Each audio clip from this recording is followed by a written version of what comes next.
Hi, my name is Tim Adams. I'm one of the rep experts here at Schaeffler. What we'd like to do in today's video is share some information with you on the setup for the VAG 1.9 and 2 litre TDi timing belt tensioner stud replacements. This is a common engine. It's slightly awkward in as much that it has an aluminium cylinder head with a steel stud mounting for this common type of timing belt tensioner. It's critical that this stud is checked when it's removed for any damage or any aluminium deposits from the head, and also that the thread is in good condition once you've removed it. If you put a new stud into the old thread, if it's damaged, it will just work itself loose and the stud will snap off. So as with any engine, before you start a timing belt change, we would like it at ambient temperature, that's room temperature, 18 to 20 degrees. To double check the temperature of your engine, these thermo lasers are coming down to around £13–14 in price now. It's great just to check that engine so you know it's at the right temperature before you start to change the components. We always recommend best practice for any of the jobs that we do. The stud removal and replacement, we would use a proper tool. We're using today the Sykes unit. You have two different types of stud which are used on these range of engines. We have an M8 fine thread and an M8 M10 coarse thread. Both potentially can shear off if we don't show some consideration when we're changing them. Okay, so let's start by taking the stud out. On this tool, we like this because you can go anywhere on the thread without any damage, and it has good purchase on the thread as you try to remove it. So we pop the stud tool on, we tighten up the second nut,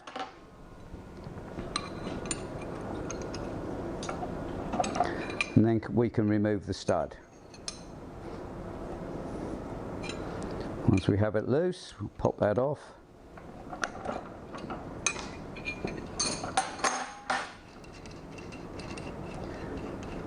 We'll take the stud out, and we're looking all the time for any deposits that have come from the head that may be in the threads on the stud. As we've said, the hole is really important. In fact, it's critical. So if you have one of these endoscopes, you can have a look inside, see how the thread looks, or just a magnifying glass and a torch. But what you don't want is any aluminium deposits in there that are going to back up and not let your stud go in far enough. Okay, so when we put the new stud in, we use the second part of the tool, which has an Allen key in the end with a ball bearing. We pop that onto the stud. We screw the stud into the head.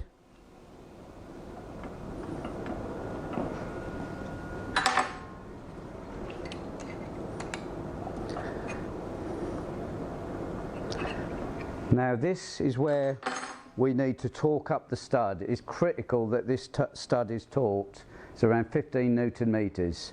We're not doing it on this head because we know we have some damage to the stud. Once that's done to 15 Newton meters, we're now ready to go on to the next stage of the setup.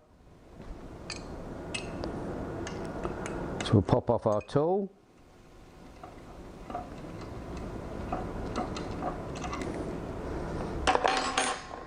And then we introduce you to a tool that we've developed here at Schaeffler, which we can use to assist you with the setup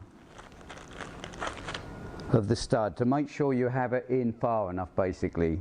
So this stud has a machined end where it's recessed, so if you have the M8, M10 stud which is too far out, the sleeve will go over it. And the idea is once this tool goes over and goes flush to the cylinder head, if anything protrudes the end of the tool, then the stud isn't in far enough. So let's just look on this unit here. You can feel, you don't even have to look, and straight away we can tell that this stud is not in far enough. It's an indication of where you are. If the stud hole is damaged, you then have to use either a time cert kit, or you have to use have it helicoiled, and there's a bit more work involved. So that's the first part. It gives you an indication where you need to be. The second part is this block. And the idea of the block is if you have had to repair the thread, then you can pop the block on and use it as a square and check the squareness of the tool. And as you can see here, we have a gap between the tool, and if I turn it to the side, you'll see I also have a gap at the bottom. So although the stud may be in, and you may have it in far enough using your other part of the tool, this is really important that it is perfectly straight. So I'd just like to discuss now what happens if the stud is actually sticking out too far. What will happen is you have a thing called cyclic stress. If you were to take a paper clip and keep bending it till it broke, that effectively is cyclic stress.